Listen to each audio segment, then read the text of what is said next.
Hey, everybody, welcome back to the Complete Game Podcast, episode 86. I'm your host, Curt Schilling. He is your co-host, Garrick Schilling. What's going on, G? How you doing, buddy? I'm doing good, doing good. We are trudging through the winter. We got a little bit of news Yes. today, but how you doing? Good, good. The Dodgers, Cubs, Mets all in the news. Phillies in the news today. Mets had a doubly bad day, and today was the Major League Draft Lottery. And for those of you who don't know, the draft lottery now weights the picks, and the worse you are, the lower you finish, the better chance you have of getting the top pick. They do the lottery balls and stuff. And the White Sox had the best chance and actually got the number one pick. But in more just I don't even know how to say it. Bad news out of New York. The Mets were, I think, they were slated for like the 17th pick or something, and they ended up dropping all the way to 27. So they're not even in the lottery. And on top of that, they lose Edwin Diaz. Yeah. And the bigger news came before the draft, which was, here's the Mets. They fell out of the lottery altogether, completing a dismal day in Queens because of their high-level luxury tax-paying team. They needed to get into the top 6 to avoid dropping out of the lottery, and they didn't. And so on the same day they lost their closer to the Dodgers, the Mets came out of the lottery with the 27th pick in the first round. And Edwin Diaz, apparently, it's not official, but sources are saying, I'm assuming it's official, that the Dodgers nabbed him for 3 years and $69 million, which comes out to $23 million a year in AAV. Now, I guess the thought is that Tanner Scott and him will hook up and be, my goodness. So, question for you, if I'm a Mets fan here, where are you if you're the Mets? You got Devin Williams. You're nowhere. You lost They Edwin signed Diaz. Devin Williams, right? They got Devin Williams the other day. He's going to be your closer. I think if you look at his peripheral numbers last year, they were not indicative of the high ERA. He's still striking a lot of guys out, not walking many. So I'm not. There's a lot. I think the Schwarber news is a bigger deal than the Diaz news, really, honestly. So, in this hypothetical that I'm a Mets fan, though, is this better or worse if I want Pete Alonso on the Mets? Or is this not it's obviously better because there's $69 million that they didn't spend. Yeah. That's the spin zone I'd be going with. Yeah. I mean, although, and I'm regardless of what you are looking for as a Mets fan, you need starting pitching. I don't care what they do offensively. They've got Juan Soto and they've got some good young bats, and they traded Nimmo earlier, but if I'm a Mets fan, I'm most concerned about starting pitching and making playoffs. Right. Well, to get there, you're going to have to, right? I mean, your division didn't get any weaker today because the Phillies got Schwarber back. That was just sort of tongue-in-cheek because I feel like everything about the Mets offseason last year was, we're going to make the playoffs. So well, right, but that's what Cohen has brought to the Mets. He's spending enormous amounts of money, and he wants a winning team, which as a Mets fan you have to be ecstatic about and excited about. Because everything they're doing is to win a World Series, not to be competitive, and that's always fun for fans. But when you're coming off one of the worst collapses in modern history, I think that there's things beside talent that need to be addressed in New York. You need to get some presence in that clubhouse. You need a David Ross or an Alex Bregman or a Schwarber-like person who's not going to allow those things to happen. For the most part, it's not going to be your manager. Baseball is just a little different like that. I don't know. You need a winner. Huh? You need a winner. Yeah. You need a leader. And don't underestimate the value of that. And it's a challenge because you can't statistically quantify what that looks like. But if you heard everybody talk about the Red Sox last year, they kind of surprised everybody in what they did. And a lot of people said they surprised everybody because of how Alex Bregman ran that clubhouse. And one of the things and it's why I think the Red Sox absolutely have to sign him back, is that they have so much young talent that their position players need guidance. And you've got, oh my God, Jared Duran, who clearly is on the spectrum, I guess is the only way to say that, who's a guy with a lot of emotional highs and lows. He's got to have that guy in the clubhouse he can go to, or the guy that can go to him, because I think he's a spectacular talent. What David was for that 2013 team without even that having to be that bad, like I'm saying winner as in like a guy who's won before. He doesn't necessarily need to be the guy when he He's goes the there. guy who manages the team when the manager's not in the room. Yeah, that's probably the best way to say it. It's very hard to overstate how important that is, especially in a city like Boston, because, I said it before, you play the pregame media, you play the game, and then you play the postgame media. You play 3 games a day.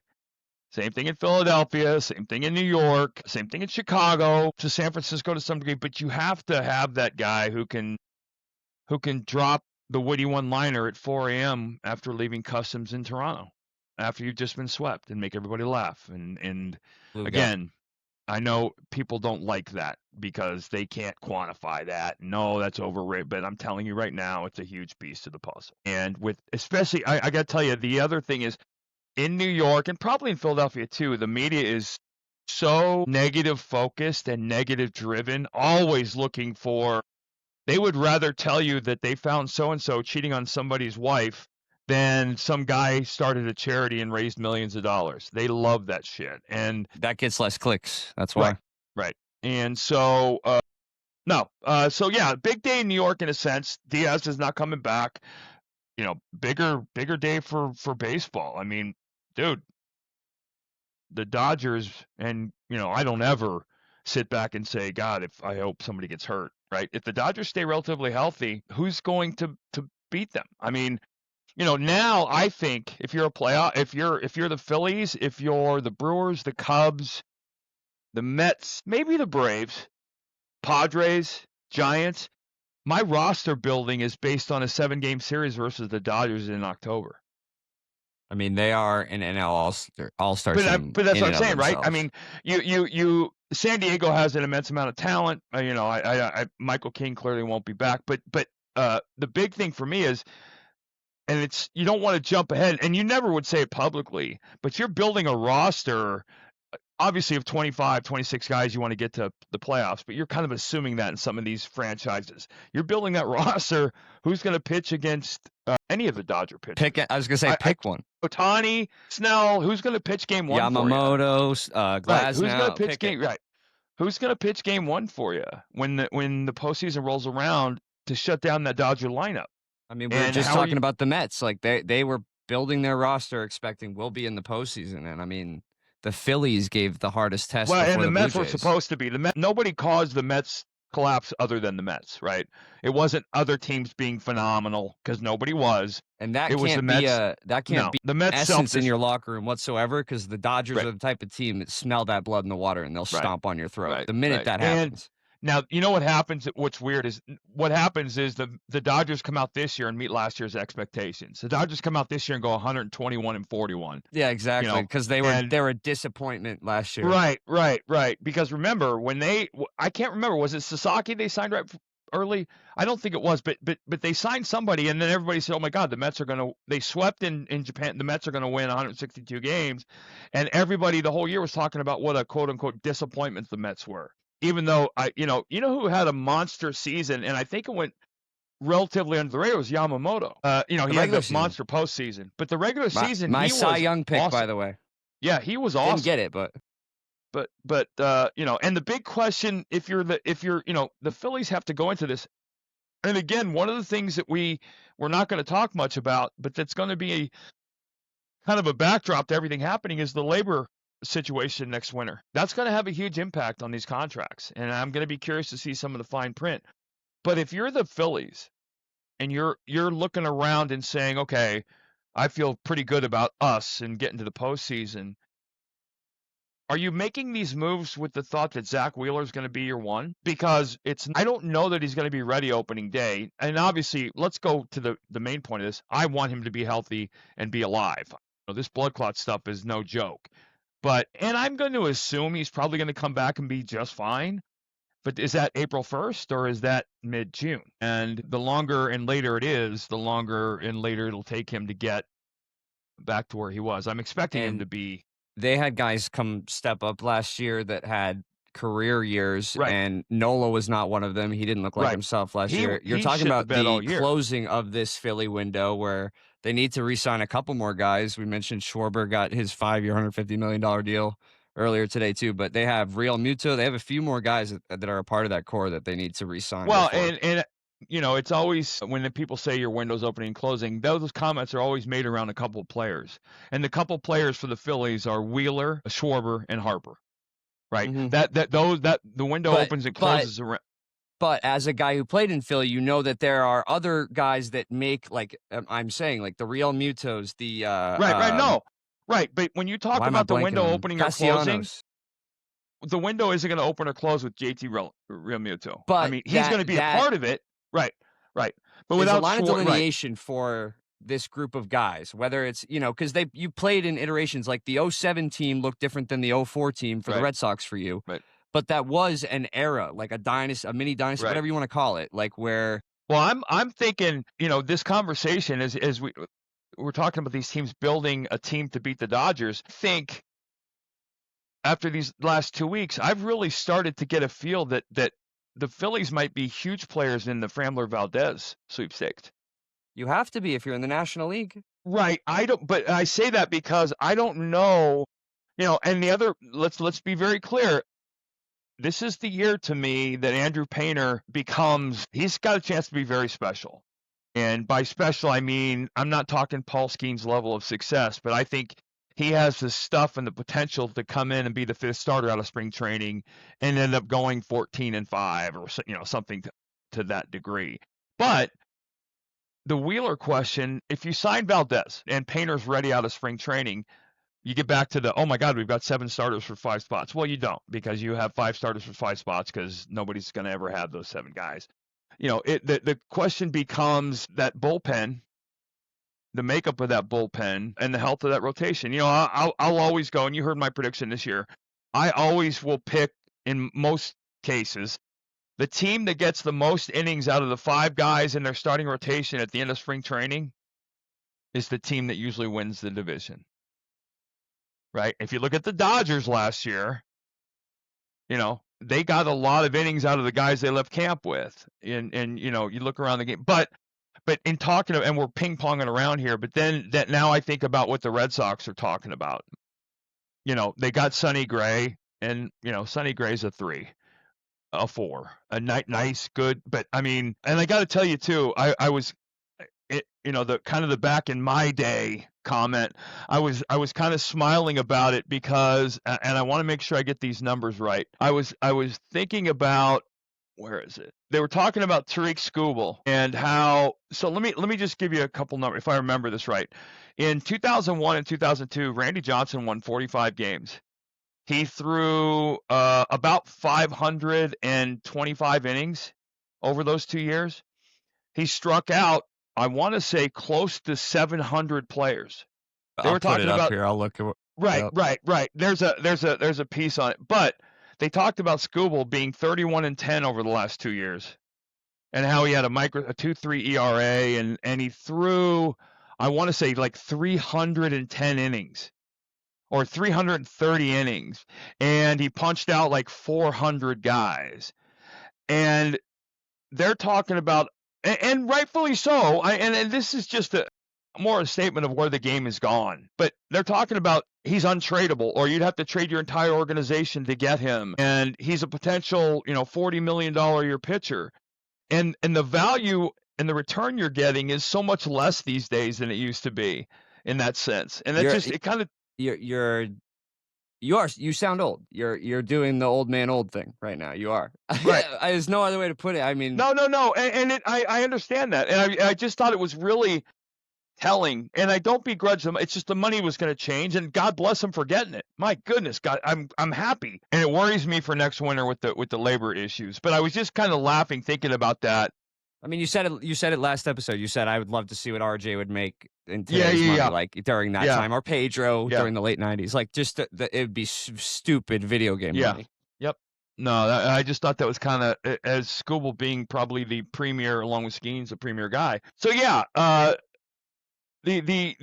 think you have to, if you're a Mets fan, back to the Mets, I think you have to I think the Devin Williams signing is why the Diaz thing happened. I think that there was a lot less pressure on the Mets, and I think that they recognize that they need to spend money elsewhere, and that they're planning on Devin Williams coming in and being himself. And I think that's a perfectly logical thing to think. But to Sometimes talk about, that's all it go takes ahead. is just a Right. franchise buying in on you.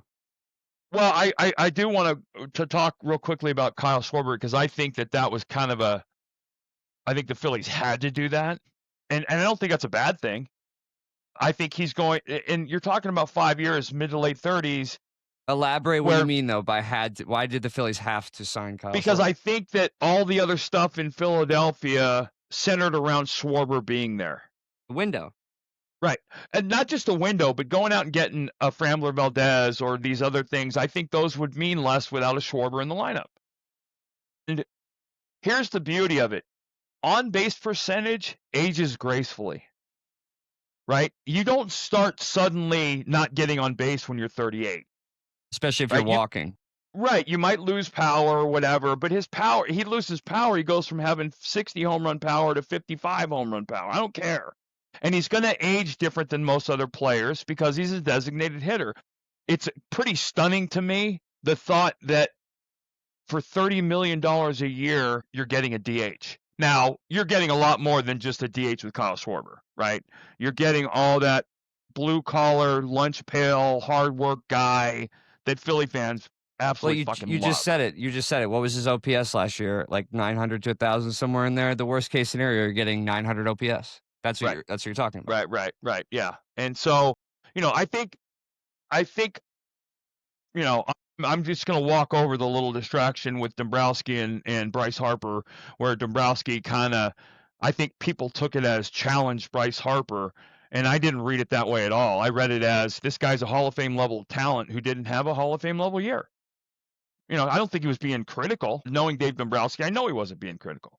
But if you listen, Bryce was kind of quote unquote hurt by it. And I think there probably was a conversation that was had where he's like, listen, Bryce, dude, I swear to, I didn't mean, I just meant that, you're kind of a victim of your own talent, right? And I used to tell you this story about RJ, who was pissed after he'd pitch a game, he'd go 7 and punch out 8 and give up 3 runs. And people would go, dude, are you hurt? And he got bothered by that, but he was a victim of his own talent. You were so good, and the expectations are so high that when you don't meet them, people critique you. And it's a very hard way to live. It's a very hard game to play at that level. But that's what it is. And I got a quick question for you. go ahead. Actually, it comes from one of our last episodes from Tim Zales 5344. I kind of talked to you a little bit about it before the show because I've seen rumblings about it at the winter meetings. What are your thoughts on the D-backs trading Ketel Marte? What should they expect in exchange if that were to ever happen? I've heard it's a king's ransom. I've heard it's a ludicrous ask back. That makes sense to me. I just wanted to get your thoughts. So, a couple things to think about, right? There's players can be anomalies, and in a sense, like, you win. The saying is always you win up the middle, right? You win at catcher, you win on the mound with your middle infield and your center fielder. Traditionally, you get power from your corner infielders and your corner outfielders, and maybe your DH, and sometimes Cal Raleigh is an anomaly, getting 60 home runs from him is an anomaly, but generally you're looking at a Gold Glove caliber level defender behind the plate, and if he brings you a 25 home run season, that's cool. He brings you a 60, that's freaky. Ketel Marte is an anomaly. He's a 30 home run second baseman. He's, in a sense, he's a Jeff Kent, but probably a better defender, who, congratulations, by the way, just got into the Hall of Fame on the Veterans Committee, which, by the way, we're going to talk about that either tonight or next episode, because what happened was a disgrace. But Let's save that for next one because I have some other stuff after this, some games. But the two guys that were on that ballot, one guy that definitely should be in the Hall of Fame that didn't get in there, Dale Murphy, is a joke. So anyway, Bookmark it.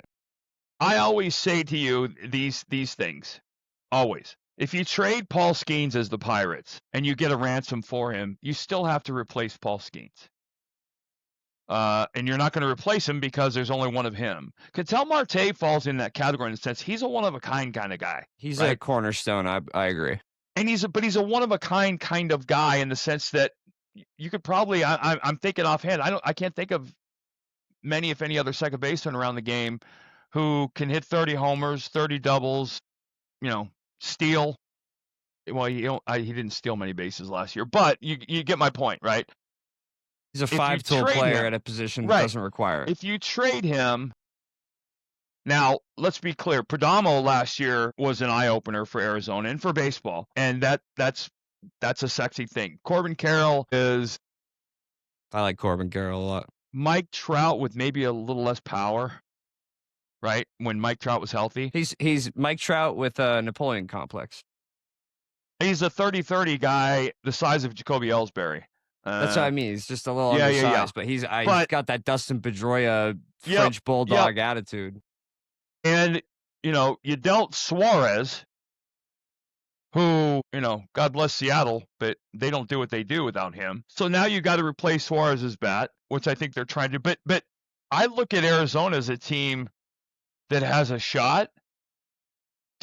And it's really, when I look at them, I kind of wonder how, because they're, me, I go right to pitching anyway, but Zach Gallen was sub 500, but he's an AC kind of potential guy. Fat is to me a strike throwing machine. He's a pitcher. He's a middle of the rotation guy. Merrill Kelly, they had Burns for 10, 11 starts. I don't know how that plays out this year. I've got questions and answers on the pitching staff. The only thing I'm doing if I trade Ketel Marte is I'm opening up questions about my offense, but I'm assuming that if I deal him, I'm solving all my pitching problems. Well, Merrill Kelly was traded to the Rangers, and I've heard Gallen has been in a lot of circles as well. Yep. So I feel like that's the linchpin, whether the Diamondbacks are going to proceed forward with a lot of this stuff or have a fire sale, which could include a guy like Ketel. I don't think you're going to see a fire sale. I don't either. I don't get from the owner. I don't get from the ownership that that's even a possibility. But they're 2 years removed from a World Series run. Why would you? Well, it was a World Series that caught everybody by surprise, right? 2 years from a totally unexpected World Series run. But they were good last year. They almost snuck in at the end of last year, too. And I was going to say, the guys who got you to that run, it's not them that slowed down. I mean, you got rid of Josh Naylor and Eugenio Suarez during the season. Or Josh Naylor. The question is, are you going to go to the playoffs with an ace who sported a 4.8 ERA? You need to clean that up. And that's why I was saying if he gets traded. I think he will. But the big question, and this is the insight we don't have, they're approaching the winter meetings and all their player moves with an eye towards Corbin Burnes. They know where he's at. Is he coming back in May or is he coming back in June? And you have expectations, rightfully so these days, that they're going to come back as good as they were before, if not better, because they're stronger and all the things that go with that. So that'll be interesting. And it will be also why, if you're a gambler, great team to put a futures bet on.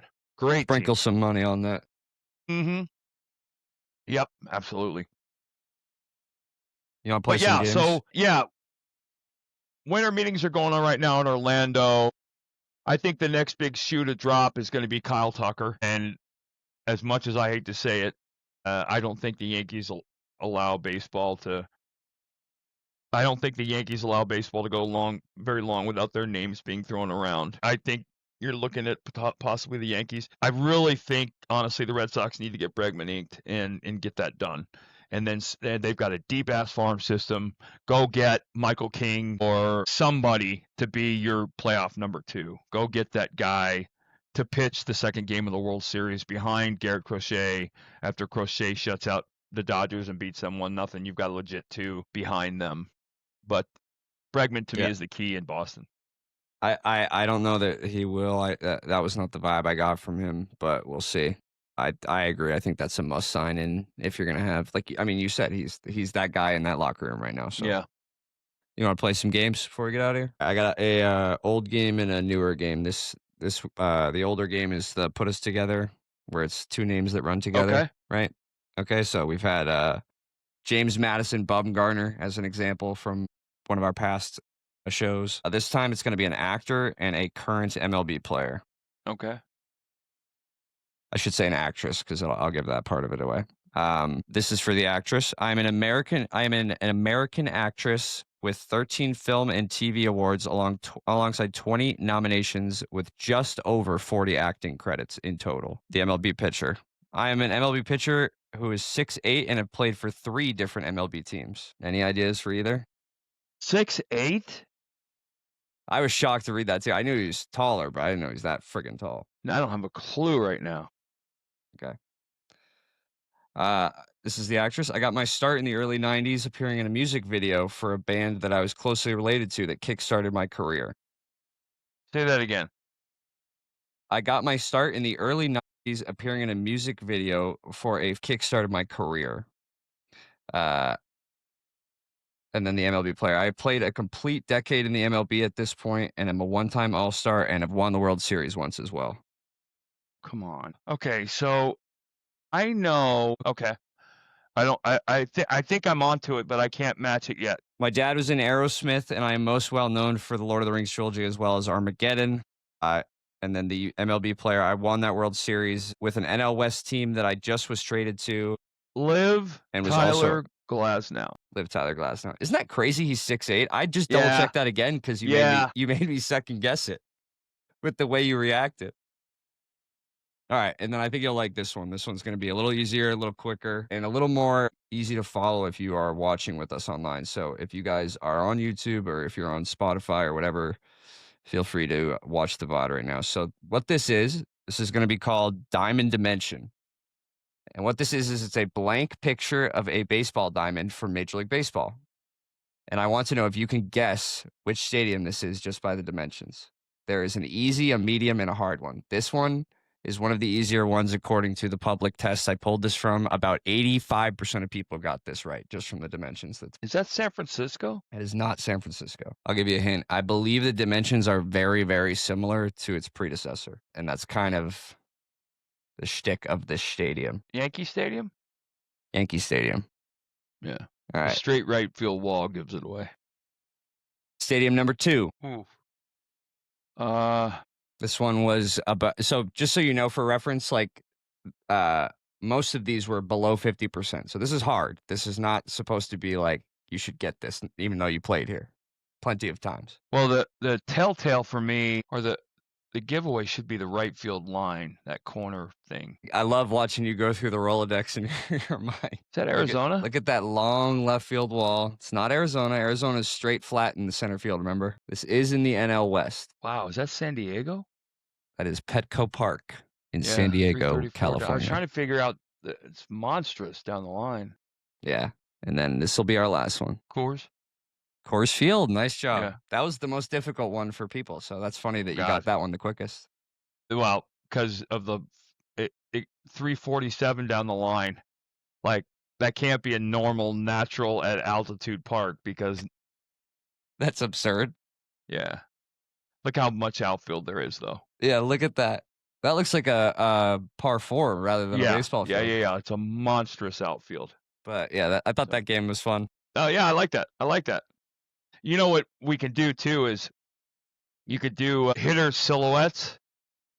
Like, if you go back and look at the old MLB logo, it might still be the same. It was Harmon Killebrew was the hitter that they used the old logo for. And you could see it right away when you I can do in the MLB show, they have everyone's stance. Yeah. And you can just put it on a blanket white guy and have the white, and maybe I'll do that one time too. So All right. Thanks for tuning in. Hit like, subscribe, guys. Keep you guys have been awesome. Continuing to grow. We'll be back next week, and I'm betting Kyle Tucker has a home, and I'm betting that Michael King is with the Boston Red Sox. So all right. Thanks for listening, guys. All right, bud.